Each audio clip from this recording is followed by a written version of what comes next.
Have you ever just looked up at the night sky and wondered, where do we, humanity, actually fit into all of this?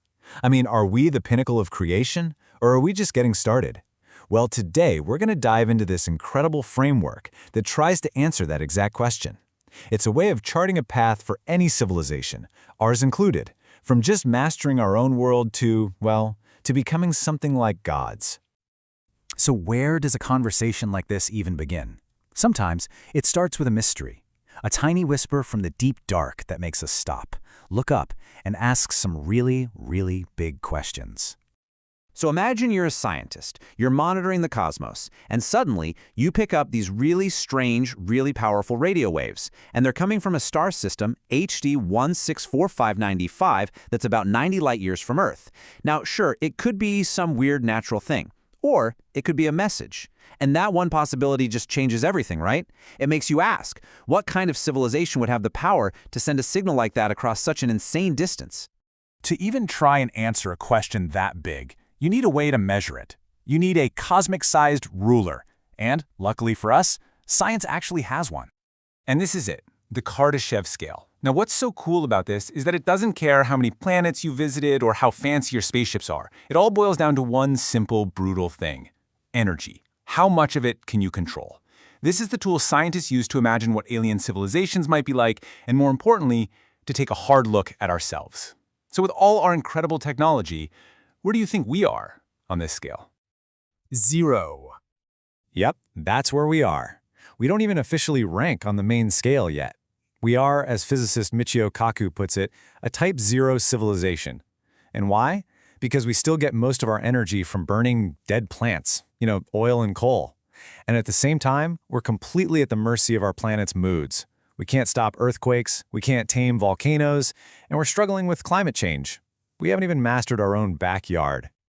But being at 0 isn't the end of the story. The scale gives us a roadmap. It shows us what's next. So let's take a look at the first 3 huge steps on this journey to cosmic power. The progression is actually super logical, but the ambition is just off the charts.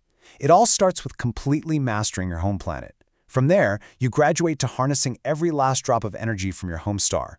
And finally, you command the energy of your entire galaxy. And just look at the jump in what you can do at each level. It's staggering. A Type I civilization, they could control the weather. A Type 2 could finally make interstellar travel a reality. But a Type 3? They'd have the power to move entire star systems around, literally, like playing a game of cosmic chess. So a Type 1 civilization, these are the true masters of their world. Imagine harnessing all the energy available, every single sunbeam, every gust of wind, the full power of the oceans. You could stop a hurricane in its tracks or even use a volcano as a power plant. Energy would be so cheap and plentiful, it might even be free for everyone. But that brings up a tricky question, doesn't it? Who gets to decide if it's sunny in London and rainy in the Sahara? Okay, so making the jump from Type 1 to Type 2, this is where things get almost unbelievable. We're not just talking about capturing the sunlight that happens to hit our planet anymore. No, the key here is you'd have to capture all of it. Every single watt of energy our sun pumps out in every direction. How on earth could anyone possibly do that? Well, you'd build this, a Dyson Sphere. It's this mind-bogglingly huge megastructure that you'd build to completely surround your star, catching every little bit of energy it radiates. It's the ultimate power station. You're basically turning your sun into your own personal battery. Here's a brilliant way to picture the difference in scale, and it comes straight from pop culture. Michio Kaku explains it perfectly. He says a Type 2 civilization is kind of like the Federation in Star Trek. They've colonized their local solar system, they're zipping around their neighborhood. But a Type 3 civilization, that's Star Wars. That's a galactic empire, roaming freely across the entire galaxy. The power a Type 3 civilization could wield it's truly hard to even comprehend. We're talking about harnessing the energy of not just our sun, but all 100 billion stars in the Milky Way. Maybe you'd use vast swarms of smaller collectors around each one. With that kind of juice, you could start messing with the very fabric of reality itself, mastering something called Planck energy to maybe rip open wormholes and travel across the galaxy in an instant. So, beyond Type 3, the scale just gets wild.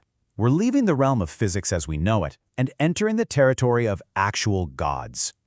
And from here, wow, A Type 4 civilization could tap into the energy of their entire universe. A Type 5 could master a whole collection of universes, a multiverse. And beyond that, you've got Type 6 and 7, these theoretical beings who are masters of the omniverse, which is, well, it's everything. Every possible reality, every timeline, maybe even every fictional world you could imagine. I mean, at this level, you're talking about beings that could probably rewind time, create new universes just to see what happens, and might not even have physical bodies anymore.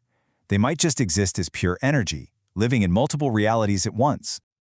Okay, this is all starting to sound wildly futuristic, I know. So let's pull it back down to Earth. What does any of this mean for us, for humanity? Is any of this even possible? Well, according to Michio Kaku, yeah, it is. He actually put a timeline to it. He figures we could hit Type I in just 100 to 200 years. Type 2 is a bit further out, maybe a few thousand years. And Type 3, well, that could be on the table in about 100,000 to 1,000,000 years. It's a long, long road, for sure. But it's a road we can actually see. But, and this is a huge but, this path isn't a sure thing. There are some serious dangers along the way, and one of the biggest is something we're creating right now, artificial intelligence. If AI keeps improving and starts to replicate itself, where does that leave us, purely biological humans? And this really gets to the philosophical heart of this whole journey, because to survive and climb this cosmic ladder, to wield that kind of unimaginable power, we might have to change the very definition of what it means to be human. Think about it. Would we have to merge with machines, become cyborgs just to keep up?